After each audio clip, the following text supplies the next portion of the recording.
আনন্দ মীমাংসা, এবং সেই আনন্দ মীমাংসায় লেখা আছে একজন ব্যক্তি পৃথিবীতে থাকাকালীন অবস্থায়, ইহ জগতে থাকাকালীন অবস্থায় সর্বসুখের এক একক কিভাবে ভোগ করতে পারেন, তার কতগুলো শর্ত আছে, এবং যে এই শর্তটা পালন করতে পারবে তার মধ্যে একটা আলাদা রকমের নেতৃত্বের ক্ষমতা আসবে, তাকে লোকে আপনা আপনিই মানবে।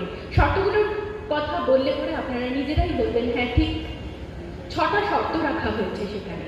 প্রথম শর্ত দেওয়া হয়েছে যুবা হতে হবে।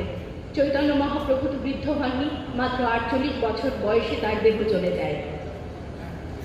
এই যে 48 বছর, 48 কেন, সেটা যদি 80 হয়, 82 হয়, 100 হয়, হতেই পারে, কিন্তু ভেতরের যে প্রাণ শক্তি সেটাকে সবসময় সক্রিয় রাখতে হবে। মহাপ্রভুর মধ্যে এই সক্রিয় প্রাণ শক্তি কিন্তু সব সময় ছিল। দ্বিতীয়ত, তাকে সাধু হতে হবে।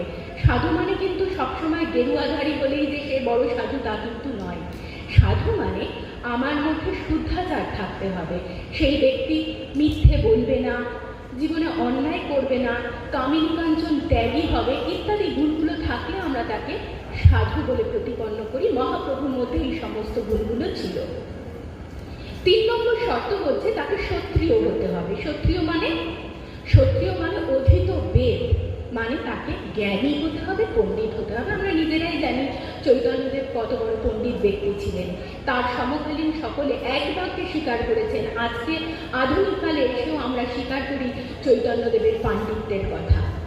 তৃতীয়ত বলা হচ্ছে তাকে আশিষ্ট হতে হবে। আশিষ্ট মানে তাকে শাসক হতে হবে। শাসক কথার থেকেও এই জায়গায় অধিক বেশি প্রয়োগযোগ্য হচ্ছে অনুশাসক হতে হবে। আমি কিছু বলছি, আপনারা কেন আমার কথা শুনছেন না? আমাকে মান্য করুন। আমি আপনাদের জন্য এত কাজ করছি, আমাকে নেতা বলে স্বীকৃতি দিন। এরকম ভাবে নেতা হওয়া যায় না। আমার চলা ফেরা, বলা, কথা বলা, হাব ভাব, আমি আপনার সঙ্গে কিভাবে মিশি, পুরোটাই হচ্ছে আমার ব্যক্তিত্ব, পুরোটাই হচ্ছে আমি কতটা নায়কোচিত হতে পারলাম তার বৈশিষ্ট্য। মহাপ্রভুর মধ্যে এটা ছিল, যার জন্য আজও আমরা মহাপ্রভুর নাম শুনলে আমাদের ভেতরে আনন্দ উদ্বেলিত হয়।